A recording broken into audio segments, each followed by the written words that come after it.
Okay, and next we're going to talk a little bit more about what we did last time. And really we're just going for not having to move around the neck so much when you're playing these grooves. So if we're in the key of A, we're talking about the 1 being A on that second string. Okay, and this is kind of where I took you from here first so you know where you are. But we've been doing it on an A, a D7 sort of shape. But I want you to focus on it being where you put the second finger on the root here, which means your first finger would end up playing the 9th fret there, okay? So anything on the 9th fret is going to be played by your first finger. 10th fret will be your second finger. 11th fret will be third finger, and pinky will play the 12th fret, okay? So if we're doing that, let's kind of think about where we are now. I say your second finger is playing the root A on the second finger. And that chart I gave you last time, we were talking about playing through the major scale here. The way we did it was I said, all right, if you know this is 1, then we know there's a half step leading up to the 1. So the 7th fret, that leading tone, is 1 fret behind it. That means that behind the root right now where our second finger is, our first finger can play that 7th note of the scale. And then it leads back to 1. Okay? So the 7th is here, a fret behind the root, 1. That means that thinking about the scale now, a whole step up from 1 ends up being 2, which is where your pinky is.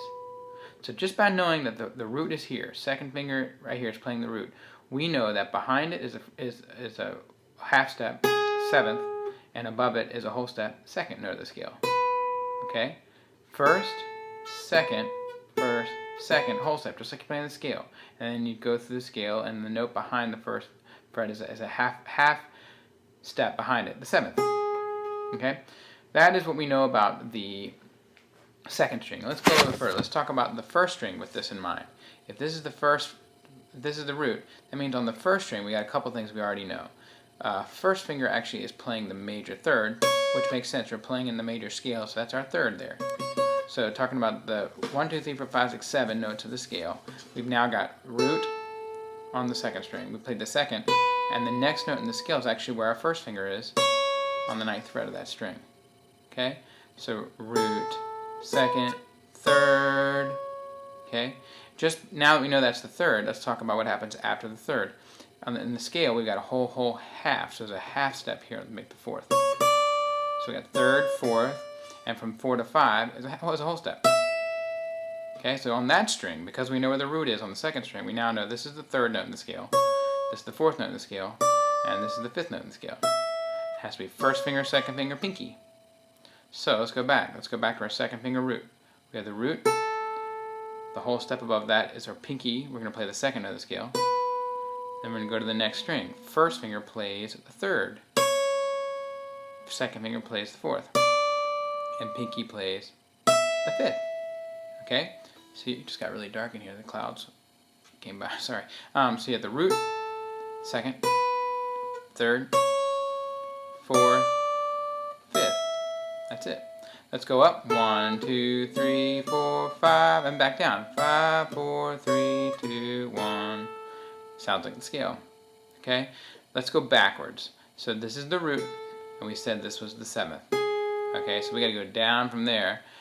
If you know that this is the root, and we said this was the major third, the other one you know is the 5th down below. Okay, but you were playing it in this other shape. You were going root, 5, 4, 5, flat 7, but now we're talking about it being the root with the second finger, and your first finger is going to play that 5th. That's a relationship you'll get used to. Okay, root's here on second finger, that means your first finger is playing the 9th fret, which is the 5th note of the scale. Okay, if we know this is the 5th, a whole step up from 5 is 6. Okay, it's nothing fancy, it's just knowing the scale. Whole, half, whole is getting up to the 5th, and whole is getting up to the 6th. So you've got the root here, you got a half step 7th behind it, and if you know this is the 6th, where your third finger is on the next string, and down to 5. So I went 1, 7, 6, 5, and I'll back up and tell you what I did again. Here's the root, and if I know that the first finger plays the 5th on the next string down, then I also know a whole step above 5 is 6. Okay, so we got 1, backwards is 1, 7, 6, 5. And if you go back up, 5, 6, 7, 1. Alright, so you can now approach the root from either side. You can go up. I skipped the 2, sorry. 1, 2, 3, 4, 5. 5, 4, 3, 2, 1. Do it again. And then backwards. 1, 7, 6, 5. 5, 6, 7, 1. Now, just knowing what you know right now, we could continue. We could finish the notes up on either side of this right now. We could keep going higher, we could keep going lower. But for right now, let's just keep this so that you can kind of control what you're doing. Because the point of this is to be able to know, if you're in this position, if the 1 chord comes around, you know that the 3 notes that make up the 1 chord, the first note of the scale, the 3rd note of the scale, and the 5th note of the scale make up the 1 chord. And we know that the 4th chord is made up of the 4th note of the scale, the 6th note of the scale, and the 1st note of the scale. And we know that the 5 chord is made up of the 5th note of the scale, the 7th note of the scale, and the 2nd note of the scale. And that's on your sheet where we put the major scale out 1 to 1, 1, 2, 3, 4, 5, 6, 7, 1, and then you should just go every other note. So 1, 3, 5, 4, 6, 1, or 5, 7, 2 is how we're doing that. And that way, when you're in one position, if you know where those notes are, you know where those scale degrees are, you can play the right note and jam really without really thinking too much about it once you've memorized where these notes are. You don't have to keep going back and forth up and down the neck. So that is the goal, okay? I'm going to do one more video where I'm going to let the blues run, and we're going to experiment a little bit with staying in one position. Okay?